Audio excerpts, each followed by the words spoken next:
The Breeze was first announced at Minecraft Live 2023. It would make it into snapshots mere moments later in 23W45A. How you doing, everybody? It's me, Waddles. Welcome back to the Everything series. Today, we're going to talk all about the Breeze.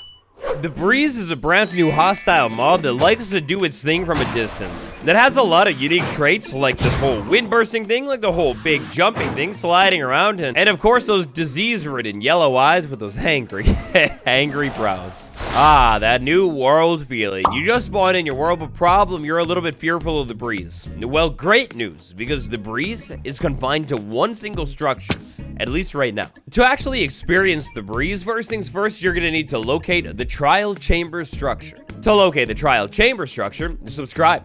Soon, I'm gonna have an Everything series episode on the entire chamber. Now, once you've made it into the trial chamber, the structure is made up of a couple different components. We've got entrances, we've got corridors, which is kind of what's going on right here, and then we've got chambers. If you're looking for the Breeze more specifically, it's going to be in practically every single chamber inside of the trial chambers. The Breeze will always come from the new spawner called the trial spawner. The trial spawner is always going to be signified, kind of marked if you will, with a couple of blocks around it. The Breeze spawner is always going to have chiseled tuff around it with a spiral on the top and the spirals on the side. Now this all starts to get a little technical in the area that we're not really meant to get technical in today, but the trial spawner. It's a very advanced block. This spawner is a type of spawner that will let a predetermined amount of mobs to spawn maximum, and at the same time, a predetermined amount of mobs to spawn at once. When it comes to the Breezy boy, assuming you're taking on this challenge alone inside of your world, 1 is that number. Now, once we get close enough to the trial spawner, the challenge begins. The Breeze will pop out into your world, run and jump around your world while shooting wind bursts at you. The wind burst is the main thing that's going to deal damage when it comes to the Breeze. However, the damage that will be dealt, it's not really actually very much at all. On easy difficulty, half of a heart. When it comes to other ways that the Breeze can deal damage, well, there actually isn't any other way. The only way the Breeze is ever going to be able to hurt you is with that wind burst thing. If I walked up to a Breeze and touched it, nothing will happen, unlike its cousin, the Blaze. So on easy, this thing will deal half a heart of damage, on normal, half a heart, and on hard difficulty, 1 heart of damage. But back to the combat situation. Taking out the Breeze shouldn't be the hardest thing in the world because it doesn't have the most health in the world. The Breeze comes into the game with a total of 30 health. Now, once I take out my first Breeze from a trial chamber, trial spawner, then the next Breeze will pop into the world. After that, the same challenge, the battle begins again. No matter what difficulty you're on in your world, the most amount of Breeze that'll come out of one single spawner at a time is gonna be 1. Theoretically, if I had 2 Breeze spawners inside of this room, that means I could totally take on 2 Breeze at once. But with only 1 spawner inside of this room, oh baby, with only 1 spawner inside of this room, well, I knew there would only be 1 at a time.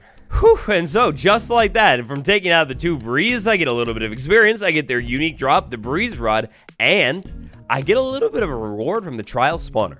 So Minecraft 1.21 is still technically evolving. The loot from the trial spawner could always change. We'll have to wait and see. But right now, when it comes to trial spawner loot, so kind of almost like indirect Breeze loot in a way, these are the items that you could get and the odds that you have. They're the same on Minecraft to Java and Bedrock. Meanwhile, if that Breeze challenge that I took on was an ominous trial, this would be the loot. It's pretty similar, except this time we get ominous trial keys instead. Another thing you should know about the Breeze is the fact that they are a persistent mob. That means if the Breeze unfortunately unlives you and you go far away, well, when you come back, the Breeze should still be there. When it comes to the actual drops of the Breeze, we've got one thing and one thing only, aside from experience. Every single time when you or a tamed wolf takes a Breeze out, you'll get 10 experience. If you take a Breeze out with the looting 3, you can get up to 8 Breeze Rods per Breeze. You don't have looting though, no big deal, don't stress, because no matter what, you are always guaranteed 1 to 2 Breeze Rods when you take out a Breeze. The cool thing about the Breeze Rod is you take it inside of the crafting table and go ahead and condense that out into wind charges. That means if you got 8 Breeze Rods from a single Breeze, well, 8 Breeze Rods is going to crunch all the way out into 36 wind charges. That's crazy. Another unique thing about the Breeze is the fact that this buddy is going to be entirely immune to projectiles and other hostile mobs. Say the skeleton right here. I mean, it's immune to projectiles that kind of bounce off of it. But in a theoretical world, if the skeleton somehow hurt the Breeze wouldn't care. It will never fight back against most hostile mobs. This is also going to translate to your projectiles. If I had an arrow and I shot it at the breeze, it just doesn't work, and it will never work, no matter what. If I had a snowball and threw it at the breeze, check this out. It's really noticeable with the snowball, but it actually bounces off of the buddy in the direction that it came at the breeze from. It's so cool looking. And listen to that sound, too. Yeah, with the breeze, there's a lot of new sounds. In fact, just about the only projectile that will be able to hit the breeze and hurt it is the wind charge. You could either throw one at the breeze or hit it back at the breeze and hurt it. So those are some of the basics. Next up, let's talk about combat with the breeze and how to win. And first things first, for starters, because the breeze isn't going to deal very much damage, armor isn't really going to be our biggest concern. For seconders, because projectiles are never going to work against a breeze, it's worthless. Don't even bother to bring a bow. Interrupting this message for a more urgent message. Really quick, if you're enjoying today's video, well, if you wouldn't mind helping me out real quick by tapping the like button, I'd appreciate it so much. Thank you. Now, in combat, the breeze is going to try and get a little bit of distance on you. If you can get close to the breeze, like right up close and personal, instead of attacking, you can kind of see there, it actually cancels the attack and tries to move somewhere a little bit farther away. That means if you can get up to the breeze and stay up at the breeze, maybe corner it, you can effectively take this guy out without it ever really doing anything. Now, the breeze gets a little bit more dangerous when you get these traps involved. The breeze, the wind charge, it can actually hit the traps and let out whatever is inside of the trap. Fire charge, potion, whatever. If we can move the breeze into a smaller space with not very much jumping range, we can also take the breeze out a whole lot easier. You see, after the breeze shoots you, it's going to try and go to a new spot to shoot again. However, if it's inside of a closed spot, it's not even going to try and jump. It's just going to move slowly over to a new spot and try another shot at you. A great option for breeze containment, just like most other mobs, is a boat. However, the breeze is going to be the only mob that can actually rotate fully inside of a boat. So if you trap it in one spot, it's essentially a sitting turret. Look at how quick he's shooting, too. He's not even trying to move around anymore. So, yeah, maybe the boat is not exactly the best idea. Now, it can be a little bit tricky, but if you can time it right, you can hit the wind burst things right back at the breeze and actually deal a little bit of damage. This is going to be basically the only way to deal projectile damage to the guy. But what if you don't want to do the work? Well, there is another mob that is no bueno to the breeze, and that is going to be the Iron Golem. Instinctually, if it gets close enough to the Iron Golem, it will try and attack the Iron Golem right off the bat, and the Iron Golem knows the breeze is not very good either, and will attack it too. And it's insanely strong. If you're looking to test out combat with the breeze, probably the chamber that I'm in right now that is all walled off is going to be your easiest combat arena because it's so small and concise. On the other hand, the most tricky combat arena for the breeze, at least right now, is the eruption chamber, which is this first one that we were taking on. If you want to take the breeze on in this chamber a little bit easier, big pro tip, I didn't do it, but move to the middle and take the water bucket out. Always that middle pedestal will have a water bucket. If you can get rid of the water, your fight will be way easier. Another thing that the breeze does not like is actually fire. If you have a lava or a flint and steel or whatever, you can light the breeze on fire and it will freak out. It doesn't like to burn. On the exact opposite, water. Theoretically, if I got a breeze under the water, check this out. The guy actually like rockets all the way to the top, probably because of the wind situation going on, but this is like as fast as a bubble column, maybe even faster. That is crazy. The deeper the breeze is in the water, the higher it will bounce out of the water when it bounces out of the water too. It's so fun looking. Next up, farming. So you found the breeze spawner and you took the breeze out the first time. Now you'd like to set up a farm so you could reliably get even more breeze rod. You're genius. So step number one here is obviously going to be locate a breeze spawner inside of your world. You see, the trial spawner, it has this cooldown thing. The cooldown is going to be 30 minutes. That means after I find the spawner, take the breeze on the first time, it's on a 30-minute cooldown. After 30 minutes, the spawner will work again if I can get close enough to it. That also means if I'm clever and quick enough, I could build a farm pretty easily within 30 minutes and farm this stuff forever. Even more cool, I pulled this off inside of this hardcore series episode, but you could actually use a lot of the blocks from the trial chamber to just build the farm itself. So first things first, locate yourself a breeze spawner and maybe clear out some of the blocks around it. Also, inside of a chamber, you're more than likely going to have other spawners as well. Either A, contain those spawners, so say build a box around those spawners and remove spawnable blocks immediately on the outside of it. Or option B, and this is going to take a little bit of time, but it can be done, and maybe not a bad idea if this is going to be your forever breeze farm, but maybe take those bog spawners with a pickaxe and slowly but surely mine them out and get rid of them forever. After you finish up a little bit of cleanup work, got those other spawners taken care of, it's time to go back over to your breeze spawner and either dig out or mark out 4 blocks away from the breeze spawner in every single direction. And once we go 4 blocks out in every direction, even with the spawner, build it 2 blocks up. After that, it's time to fill in the walls. Now, these walls could be built out of literally anything in the world. Actually, with trial spawners, the light level doesn't affect this either, so you could do like sea lanterns if you want to. I like copper grates though, because then you can see into the farm. So after you built your first couple of layers around the breeze spawner, it's time for the downward direction. Even with the breeze spawner going downwards, you could build it as far down or as not far down as you'd like. What I like to do here is, because we already have a solid floor in here, I'll go ahead and just build more walls going all the way down to the floor.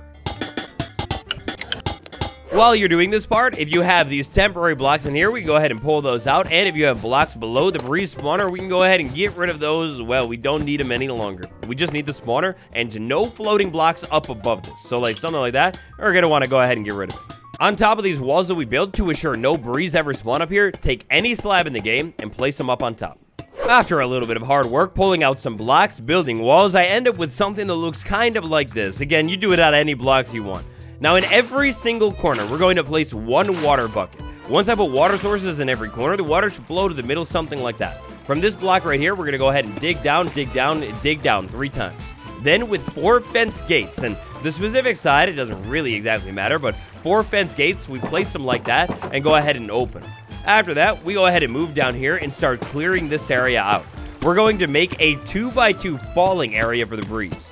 Now, our 2x2 falling area for the breeze, it needs to be far enough away from these fence gates so the breeze doesn't, say, hit the wall and close the fence gate. That would be annoying, but it doesn't really need to be 20 or something blocks. The breeze won't take fall damage. So right here, I dug this about 8 or so blocks. Now it's time for me to start digging forwards a little bit. I'm going to go ahead and make this part of the hallway 3 blocks tall.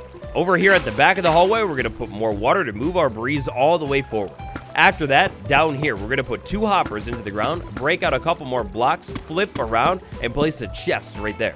That's going to pick up the drops. Now over here, on the other side of where the chest is going to be your room for taking out the breeze. So clear out some space, and maybe make a ladder back up into the trial chamber. Once you've done however much digging you'd like to do down here, the final thing that we're going to want to do here is add a couple of slabs into this area. I could put my slabs like that. I could put the slabs down here like that. Doesn't really matter. As long as I put a couple of slabs in here so I can still like reach into the room and take things out, I'm going to be good.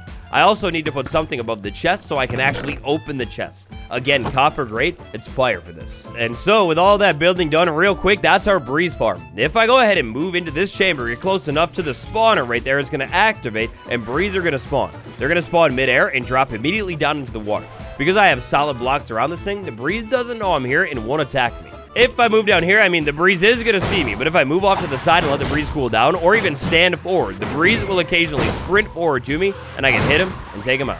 If you seem to be having problems with the breeze getting stuck into water like that, then try making your hallway a little bit shorter. And it's easy as that. The breeze just drop in and spawn and fall down. It's really, really nice and wonderful. Then with the shortened hallway, you can stay in here and all day long, just swing at the breeze and take them out.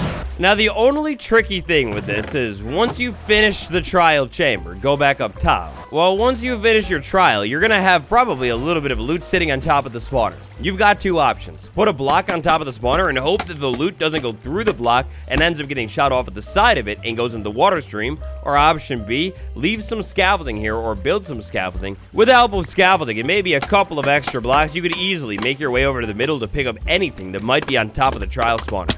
And so for the most basic breeze farm, there you go. Subscribe for a more advanced tutorial later on, or check out this video right now to see it done in survival. The breeze has sort of 2 separate advancements that tie directly to it. For one advancement, you're going to have to take a breeze out with the breeze's wind charge. This one might be a little bit tricky to do. To start to pull this one off, I recommend swinging at the breeze a couple of times with a sword. After you've dealt a bit of damage to knock his health down, it won't ever regenerate. After you've done that, it's time to start swinging at the breeze balls a little bit like I did earlier to take it out. The other advancement is one that I actually got earlier on as well, and it involves the wind charge. For the wind charge advancement, you need to jump real high. To jump real high, you're going to want to jump and use a wind charge at the ground at the same time. Eventually, do this a couple times, you should get the advancement. There are technically a couple other advancements that you could get from the breeze as well. They're all on screen. So the Breeze, the brand new bad guy of Minecraft 1.21. Is it related to the Blaze? What do you think? Call it down below. That is just about everything you need to know about the Breeze. Next up, maybe touch up your knowledge on the armadillo. Oh wait, what's that? Bonus fact? Yes, it's time for a bonus fact. The Breeze. Check this out when we give it invisibility. When the Breeze is invisible, the body is gone. But the wind around it, the eyebrows and the eyes still exist. That is so cool looking. And that's like, yeah, okay, it's actually kind of terrifying looking. Like, imagine this thing manifesting itself in the corner of your room while you're trying to sleep. Yeah, no thank you. Anyways, this has been me, Waddles. Thank you all so much for watching. Tap that like button, subscribe for more videos like this, and card is the playlist. I will see you all tomorrow. Goodbye, everyone.